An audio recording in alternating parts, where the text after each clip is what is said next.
everybody to Chamber.Media Tutorials. I am Tyler, and I am here with the big man, Court. I would say my last name, but no one knows it, so it's just... It's the interwebs. You gotta keep that shiz on the down low. Tyler's not even his real name. Nope.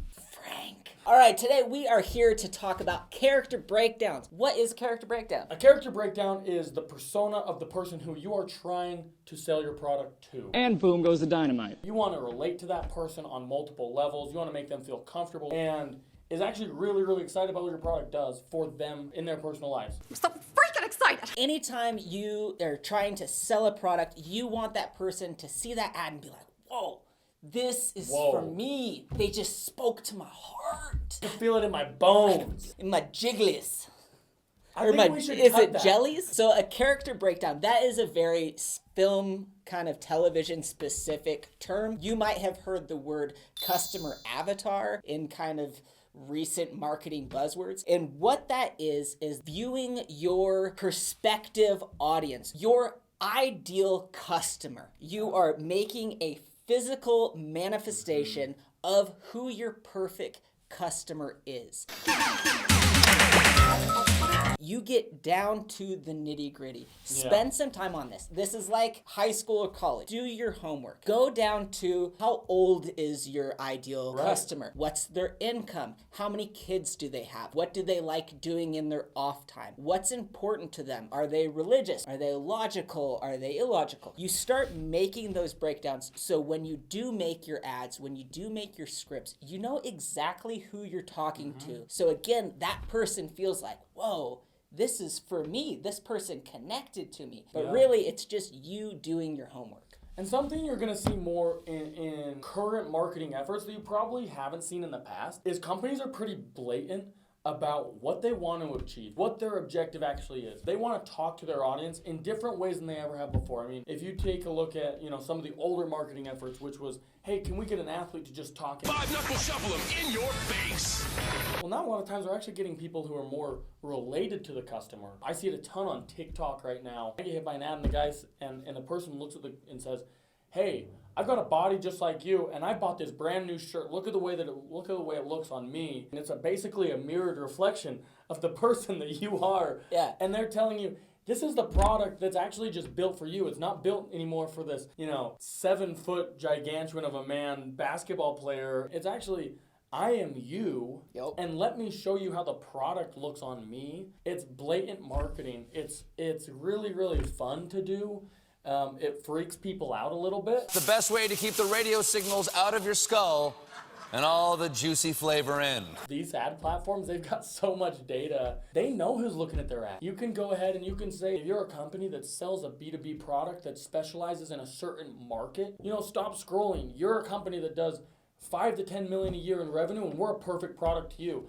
And the consumer who may own a business in that same realm, they stop and they're like, whoa, how do they know? How did you know? That's really the way that this new age marketing is taking effect. We're just telling you, we know who you are. Now here's a perfect product that's going to fit your lifestyle. Sometimes even when when you understand who that buyer persona is or who that customer avatar is, it's not even so much talking as that person, but who is the person that actually makes that purchasing decision or who influences that purchasing decision. A lot of times one of the things I see is men getting a product, it's marketed toward me and it talks about my wife loves this, or even a wife talking about a specific men's product because of the way that it makes her husband look. That's powerful to me because let's just put our cards on the table. I don't buy most of my stuff. And my wife knows what to buy, and if it's something that she likes, then it's probably something that I should want. An example of this, of kind of not portraying the customer as the spokesperson, but who would speak to them. We recently did an ad for a foreclosure business, which was a terrible thing. Instead of having a spokesperson be that probably middle-aged person, we actually went with a significantly older spokesperson because we thought, hey, if somebody is in foreclosure and is looking for advice, who do they want to trust? They go to mom. Wow, that was weird. They're not looking to take advice from Joe Schmo that's just like them. We see this so often when we're talking about medical and a doctor is the spokesperson. It's an interesting, for what it's worth, little bonus tip.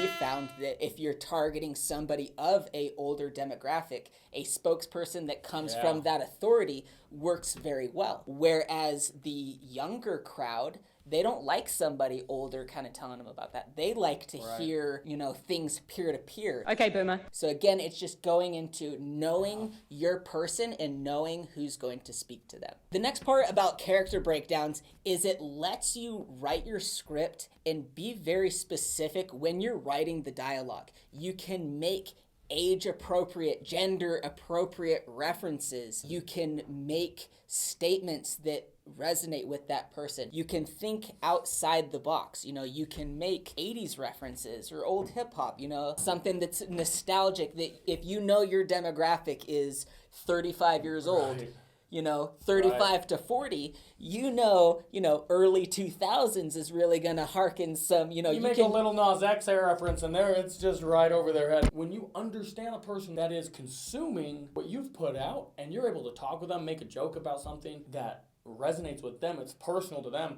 all of a sudden they find that connection with your company or your product, and they're just that much more interested. You're starting to blur that line where you can be a friend or an ally, by connecting with them instead of somebody just trying to sell them on a product. Piggybacking off of the references is the mise en scene.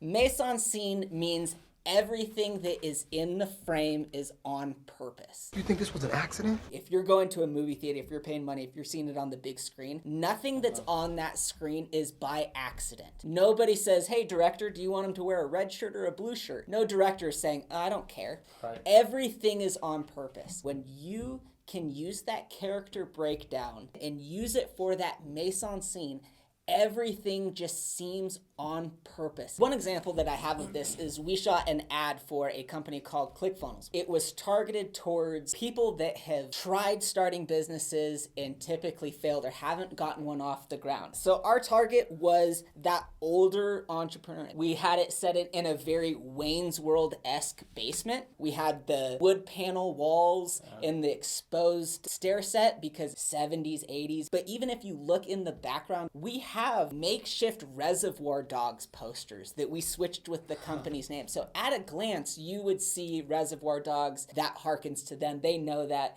But if you look a little closer, it's something that's tied into the ad. So with that customer avatar, you are going to be able to speak on just multiple levels. Everything about your ad is going to feel intentional and specific to that person, creating that emotional tie and wanting them to buy from you, frequent you, use your service. Yeah, say it again.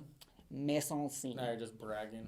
Kind of going into this whole thing with, as we've talked a lot about how the shoot should look, having everything intentional, being very intentional on who you're talking to.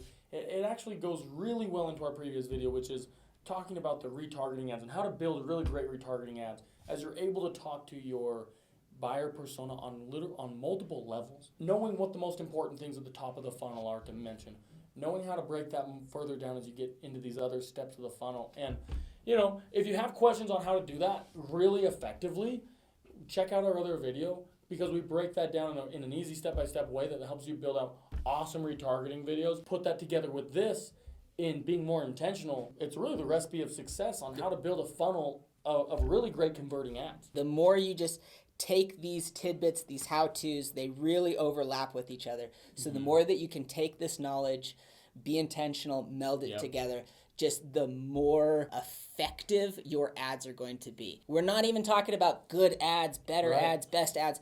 All we care about is ads that convert and return on our investment and return on our ad spend. Yeah, we're not even talking these super high production videos. You could shoot something like this anywhere, in your garage, anywhere. You got an iPhone, you got a camera. You can be intentional to a camera. Don't let your dreams your be audience. dreams. You can do all that stuff. Yesterday, Before ever you those said videos tomorrow. were So just do it! Make your dreams come true! Just do it! And just being able to resonate with your audience and know who they are. Anytime you do it with intention. Court, you think that's it? I think we got it all, Frank. Thank you guys so much for checking us out. If you have any other questions about character breakdowns, customer avatars, mise en scene, anything like that, put it in the comments below. We are a full-service ad agency here at Chamber.Media, so anything pre-production, post-production, advertising, whatever you want to know, Let us know in the comments, and we will continue to put out great information. So take this and go make something awesome. Did I do that right?